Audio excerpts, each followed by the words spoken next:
Guys, since around the 2009 financial crisis, short-term interest rates have been so low compared to historically good stock dividends like utilities that bonds were just not competitive with stock dividends.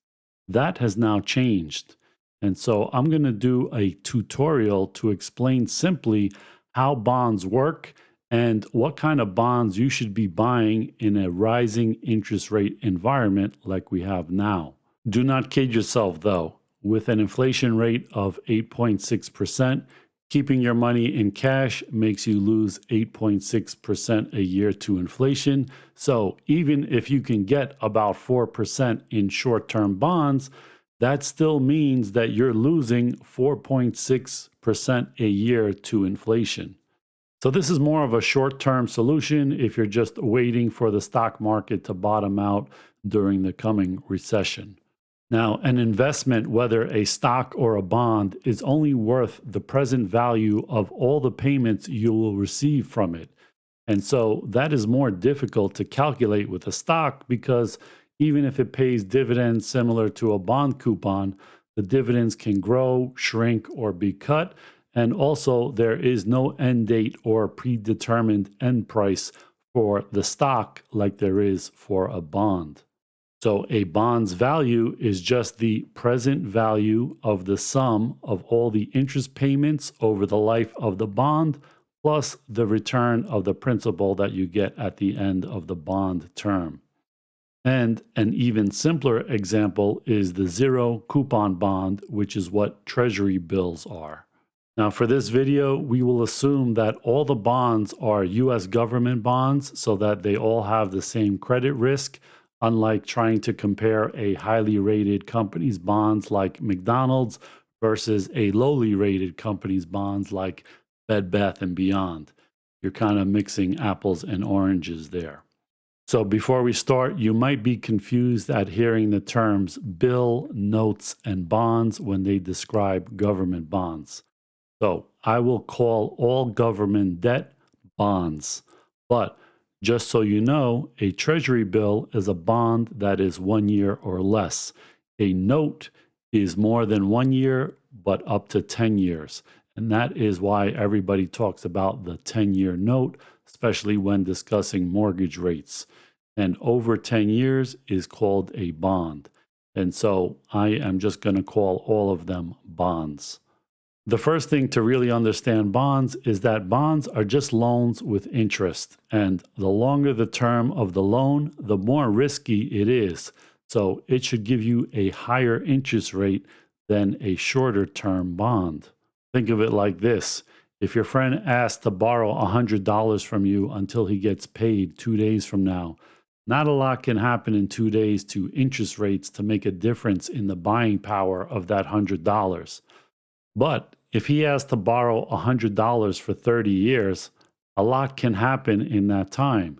He could lose his job or die even, or interest rates can rise a lot with inflation to the point that if he does pay you back that $100 30 years from now, maybe it will only buy you a can of Coke.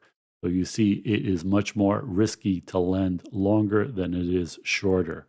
So long-term rates should always be higher than short-term rates, except when we are about to head into a recession like we are now with the inverted yield curve that we have. So let's look at some simple examples of how bonds work and how their prices change as interest rates change. So let's look at the case of a 1-year Treasury bill. The way it works is the government says, listen, I will give you $100 in exactly 1 year. How much will you give me for this $100 bill that I'm going to give you a year from now? Well, you say, okay, it's day 0 or year 0 at the start. The market rate for this type of 1-year government debt is 4%. And so by definition, that's what the government rate is going to be when you buy this bond. They're going to give you a 4% interest rate over 1 year. And so they don't give you any coupons. Instead, they discount this bond to you. So the bond face value is $100. You will always get $100 if you hold this bond for 1 year. And so what do you pay for that? Well, you will pay the government about $96 for this bond that if you hold 1 year, they will exchange this bond for a $100 bill in 1 year and you'll make 4% on your money. So that is an example of a zero coupon bond. It's discounted off of the face value and then they just give you the face value when the term is up. And it's not just for treasury bills up to 1 year. There are even zero coupon bonds longer than that. So anybody that bought a 30-year zero coupon bond around 1981 when interest rates were like 15, 20% on the 30-year made a killing because they paid a discounted rate and all of the coupon payments that they would have got are built into that bond at that high interest rate. We'll look at that later. Okay, let's go through an example now of a more typical bond, one that has coupon payments and is good for 10 years. So on day one, you buy it right when it's issued from the government, let's say, and it has a $100 face value. So in 10 years, whoever owns this bond is going to get $100 from the government. And however long you own it, you're going to get $10 every year, even though these bonds normally have the payments twice a year. Let's just make it once a year to keep it simple, but it's the same amount of money. So a $100 bond with the bond rate at 10%, because the market rate is 10% for a 10-year bond, let's say in this example, on the day that it's issued, right? So the bond rate and the market rate are the same when it's issued. That can change as soon as it starts trading, maybe in the first year, second year, fifth year, whatever, because interest rates change. But the bond rate that it pays out does not. So you get $100 in interest payments plus the $100 back for the bond's face value here. But let's see what happens when interest rates change. Now, what happens if you bought this bond immediately as soon as it was issued and the Fed lowered interest rates by 5% as soon as you bought this 10% bond, right? So the market rate is now 5%, right? So now anybody wanting to buy a brand new 10-year bond is only going to get a 5% rate on their bond, but you just bought one yesterday at 10%, right?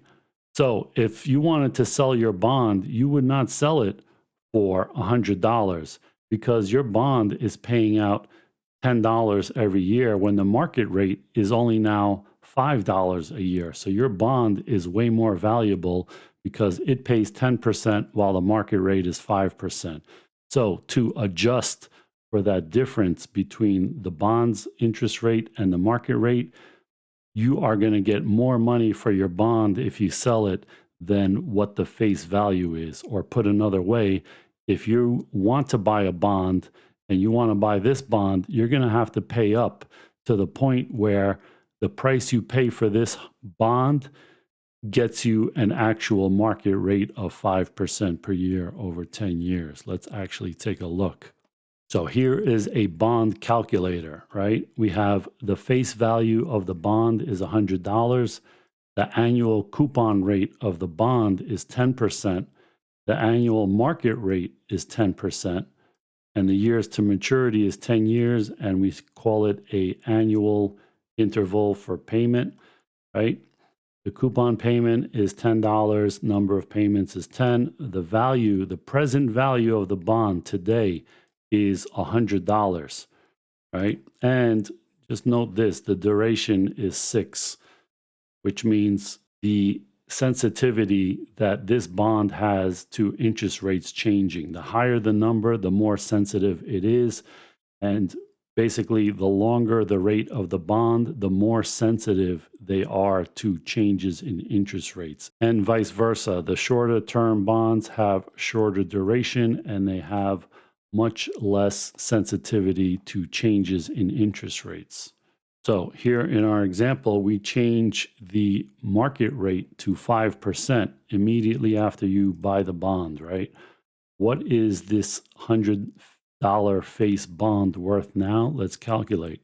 Now it's worth $138 because if you were to try to buy this bond, you would have to pay $138 because it would still be paying out $10 a year, whereas a current bond would only pay out $5 a year. So to make up for that difference, you would have to pay a higher face value.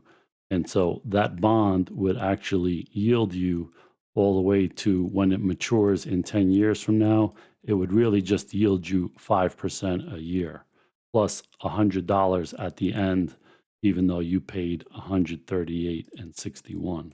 So what that means is if bond rates are going down, you want to buy the longest term bond you can buy because they are most sensitive to rates.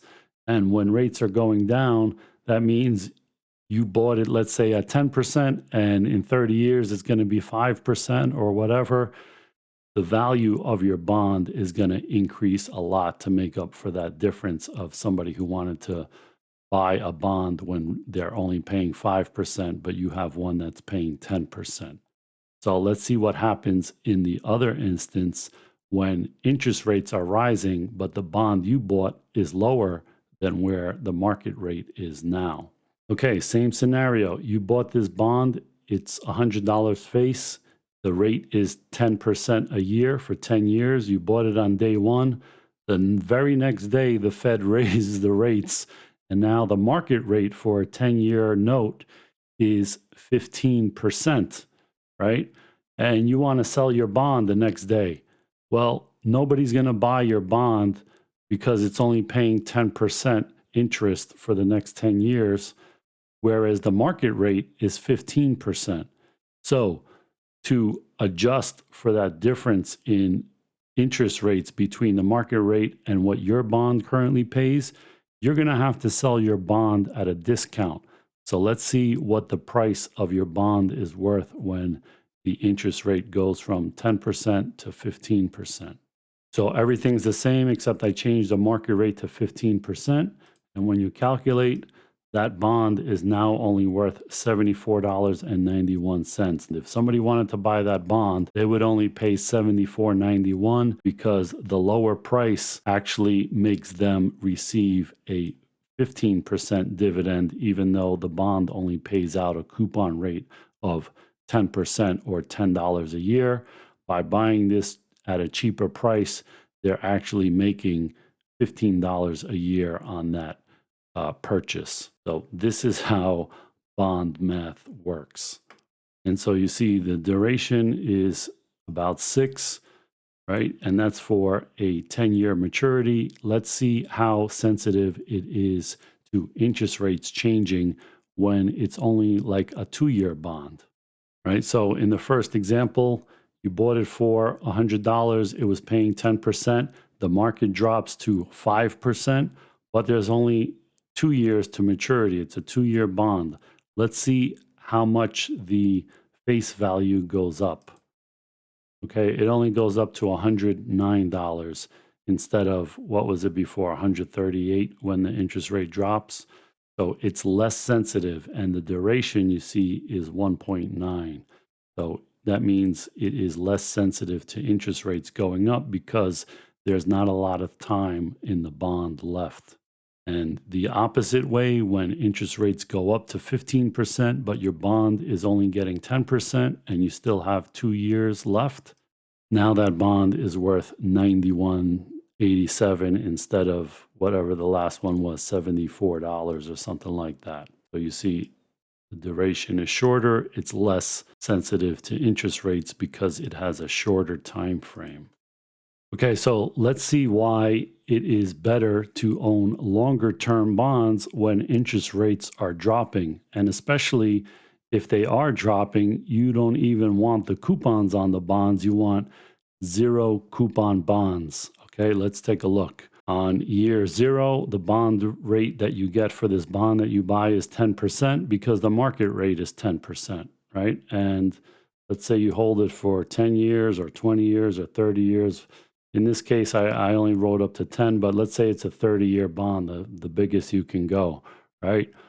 It starts at 10%, right? you get $10 every year no matter what. Whatever the interest rate is, it doesn't matter because the bond interest rate is 10%.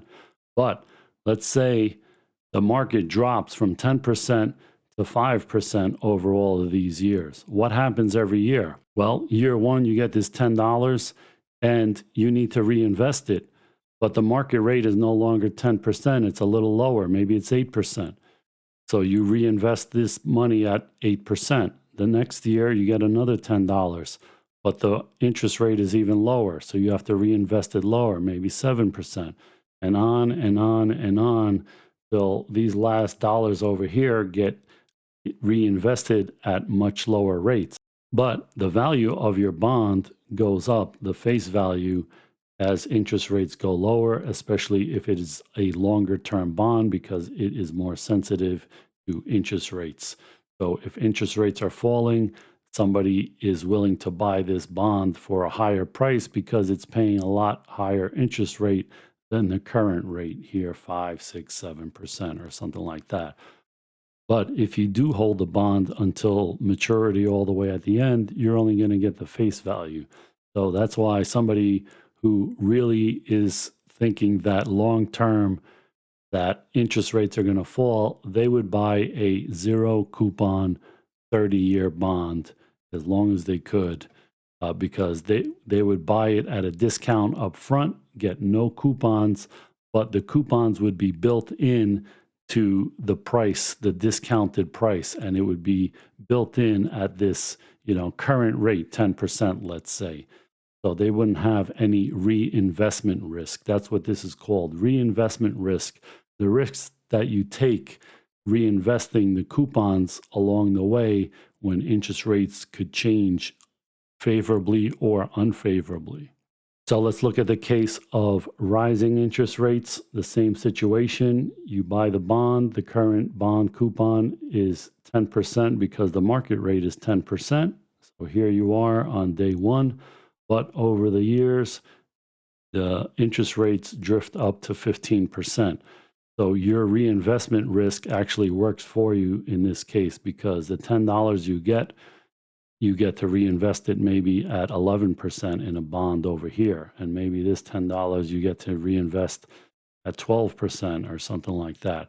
So that works for you. However, the face value of your bond, if you were to sell it before it matures, let's say you needed to sell it in year 7, nobody wants to buy your bond because it's only paying 10% when interest rates are 13% over here. So because of that, they're going to have to pay a discount for that bond. So you're going to get less money than the face value to make up so that the person that buys it is actually getting the current market rate, not the 10% that you bought it at back here. So what kind of bonds do investors buy when they expect interest rates to continue going higher, at least for a little while? They buy as short-term bonds as they can. And the reason for this is if you buy a 1-year bond or 6 months or something like that, in 6 months or 1 year, if interest rates are higher, you take that money from the bond and you buy another bond for a short period of time if you think interest rates are still going to continue higher. That way, you're not locked into the current interest rate. If you think it's going to be higher 3 months or 6 months from now, you get to roll it over into the higher current market rate. You can't do that if you buy a longer term bond right now and interest rates go up. The value of that bond will go down because it's more sensitive to rising interest rates. So the strategy that most bond investors do is stay as short as possible as interest rates are rising up until the point where they think that interest rates have peaked, and then they go long on their bonds. It could be 10 years, it could be 30 years, depending on how aggressive or how long they think the drop in interest rates will last and how far down they will go. And that brings us to the anomaly of the inverted yield curve. Why are really short-term interest rates like 1-year treasuries paying higher yearly yields than the 30-year treasury bond? Well, despite what the talking heads on TV try to convince you that it's not indicative that we are going into a recession or are already in a recession, it is absolutely signaling that. And so the reason that short term rates are higher than long term rates right before we go into a recession is that the bond market is smarter than the stock market. And so the bond market starts buying 30-year bonds before the recession hits because they know when the recession hits, they're going to have to lower interest rates, and 30-year bonds are the most sensitive to interest rates. And so when interest rates go down, the bonds are going to have the biggest gain. And so they are thinking long term and buying these bonds. And when you buy the bonds, the price goes up, the yield goes down. So those 30-year bonds are yielding less than a 1-year Treasury bond because so many people are buying the long-term bonds right now. And this is in anticipation that the recession will be realized, the Fed will raise rates a little bit more, and then we're going to hit a recession and they will have to ease up and lower rates, and that will increase the price of the 30-year bonds and other longer Treasury bonds. So now let's take a look at the color-coded yield curve graph that I put together from the St. Louis Fed website to explain it in graphic detail. Okay, I made this graph with the colors so that it is very obvious what's going on. So the dark red is the 30-year US Treasury, and then the reddish colors is the lower terms. So the next color is 20 years, the next color is 10 years, the next color is 5-year. And then from there, I start at the 2-year, dark green, lighter green, yellow. Yellow is 3 months, lighter green is 1 year, and then black is the federal funds effective rate. Okay, so basically, in a normal market, a normal economy, the dark red, the 30-year, has to be on top, and then the lighter shades of red, and then the dark green, the lighter shades of green, and then the Fed funds rate should be around the same color as the yellow 3-month constant maturity Treasury. And so looking at it visually, you see that is normally the case, except sometimes before these gray bars, which are recessions. So these are all the recessions since 1980. So let's start with 1980 to get a good look of what happened over there. So remember, the red on top and the yellow and black on the bottom is the normal yield curve, meaning the 30-year rates are much higher than the 3-month or 1-year rates. When they are inverted, then the black and the green is on top and the red is all the way on the bottom. Okay, and so in 1979, right, 78, it was going correct. The red is on top at around 7.5%. The 30-year, the 2-year or 1-year was around 5%. The Fed funds rate was around 5%. And then it inverted, right? And when it inverted, people said, oh, look, we're going into a recession. And the people on TV said, no, it's different this time, blah, blah, blah. And what happened was the short-term interest rates got above 15% from inflation. And so to crush it, this black line, the Fed funds rate, had to go above that to crush it during this recession. And so they did that, and it crushed the interest rates all the way back down to 7.5% for the short term and about 10% for the long 30-year, right? And so it flipped back, and then inflation came back again. It got inverted again, 1981, and that's the famous Paul Volcker, where he had to break the back of inflation. He went way above the short-term rates here, about 15, 16%. He went almost to 20%, while the 30-year rate was under 12%. So that was very inverted. And sure enough, it led to this big recession here, 1982. So then everything went back to normal. But you see, the people that bought 30-year bonds up here, or 30-year zero coupon bonds even up at 17% or whatever, while the 30-year was here. So it was more like 15%. But in a year or two, that was trading back down at 10%. And in 5 more years, it was trading at 7.5%. So they bought these high yielding long-term bonds. And as yields went down, the value of their bonds went up. But continue on. This is non-recession. The yield curve is normal. 30-year is on top. The short-term 3-month is on the bottom, along with the Fed funds rate somewhere close to the bottom. Then 1989 or so, we got inverted yield curve.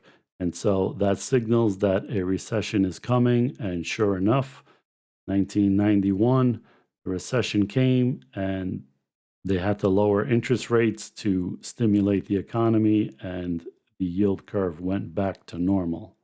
So that was this. Again, back to normal, inverted yield curve, recession, lower interest rates, back to normal, inverted yield curve, recession, lower interest rates. And now we've been at these ultra low interest rates for 10 years.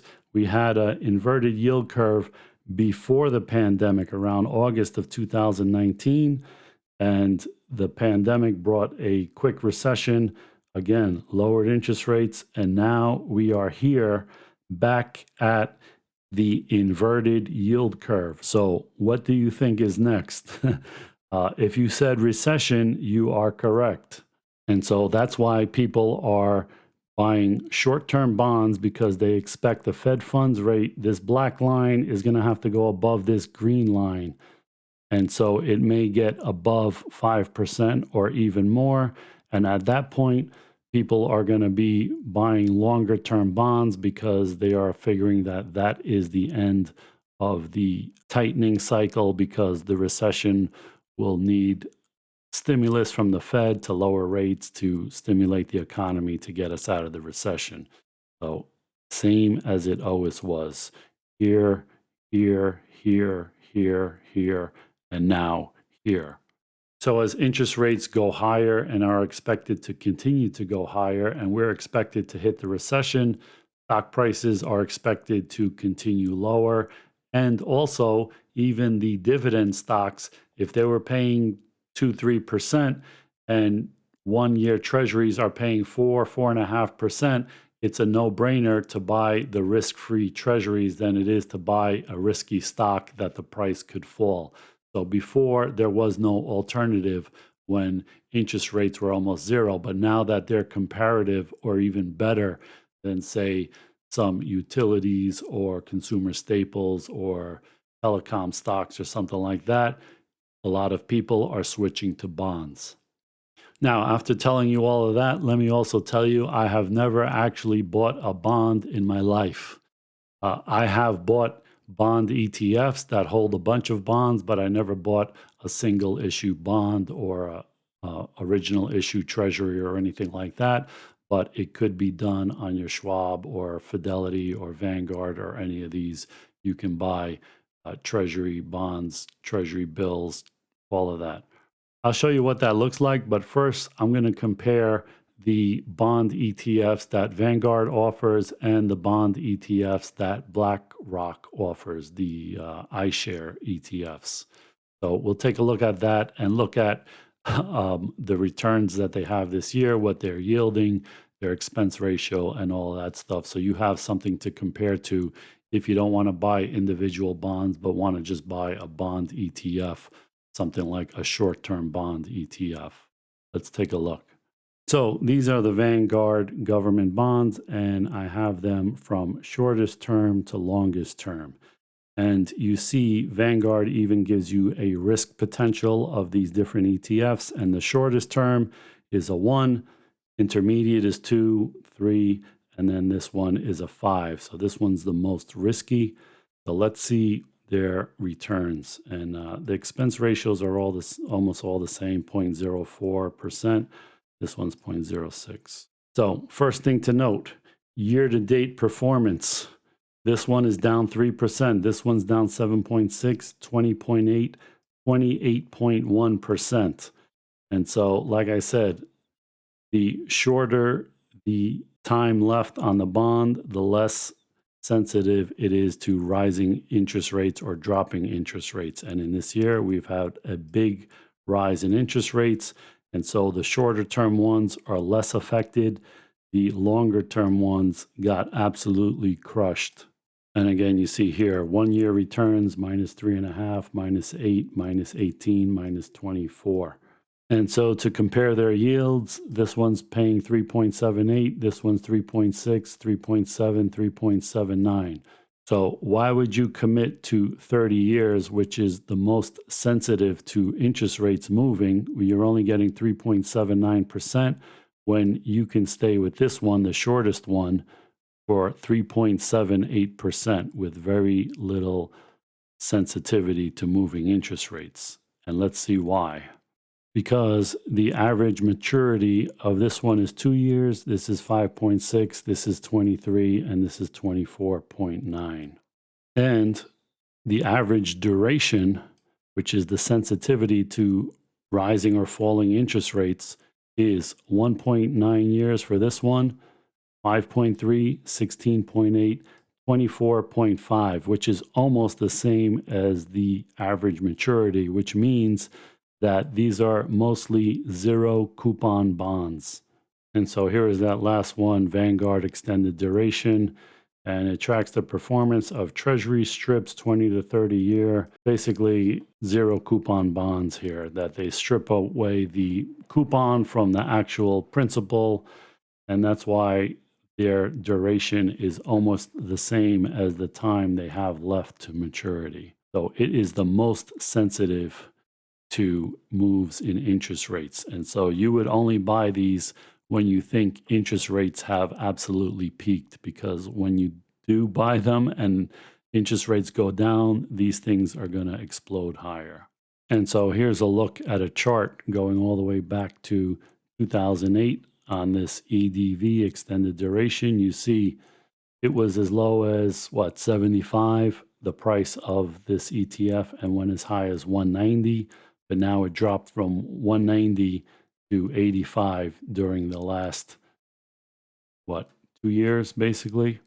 Now, to contrast that with the short-term treasuries that are about 2 years, VGSH, and going back to 2010, it was around 60, it went as high as 62. Now it's like 58 or so. So you see, it's very insensitive to interest rates moving because it is very short term.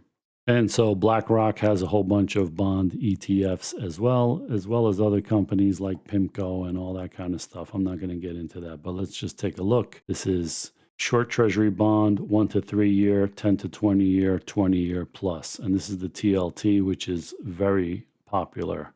So the expense ratio is almost 4 times higher than Vanguard. That's reason for me right there not to buy them and to buy Vanguard instead. But let's see what else they got.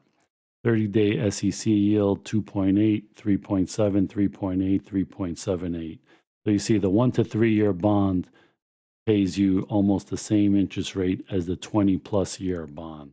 Right, and this effective duration, 0.29 years, 1.8, 13 years, 17 years. So these are way more sensitive to interest rates moving. This is almost completely insensitive.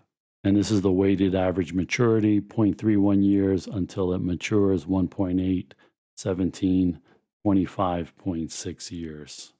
And this is very insensitive because it seems only 40% of it is actually in short treasuries. 59% is in cash or cash equivalents, like the Black Rock Cash Fund, Treasury Agency, and some other things. So it's basically like cash. And you see the returns, 1 year annual price return, basically flat. This one lost 4%, this one lost 20%, this one lost 23%. Now, if you buy some of those bond ETFs and interest rates go higher, then the prices for those bonds go down a little bit. And so you could lose some principal if you don't hold it until maturity, right? So to alleviate that, you can buy bonds directly from the government through Treasury Direct, or through your brokerage, you can still buy these same bonds right from the government. So this way you have to open a Treasury Direct account, which I have not done. But I went on to Schwab and I see it's very easy to buy these as well. So let's have a look. A 13-week bill has an interest rate of 3.3, a 26-week or half a year, 4% basically. So what you would do is say, okay, look, I'm going to buy this 26-week or 6 months because I think in 6 months interest rates are still going to be higher and I'll get my money back. I'll get 4% yearly interest, but since you're only in it for six months, you're going to get half of this, so like 2% you'll get. And then you can roll it over into another one if you want to, or if you think rates have peaked, then you can possibly go into stocks or, go into some longer term bonds if you want to even. So here's the inverted yield curve right in your face. A 6-month Treasury bill issued on 9/29 is yielding like 4%, whereas a bond 20 years that will be issued on 9/30 is only yielding 3.375%. So guys, I hope that gives you a good overview of the strategy to use during rising interest rates before a recession. You want to go as short as possible until the stock market falls to where you like it. Then you can cash out and either get into stocks, or if you think interest rates have peaked before the recession hits, you could go into longer term bonds as the Fed will be lowering interest rates later after the recession hits. If you have any questions, let me know in the comment section below. I hope you like this one. I'll see you in the next one. Thanks for watching, guys.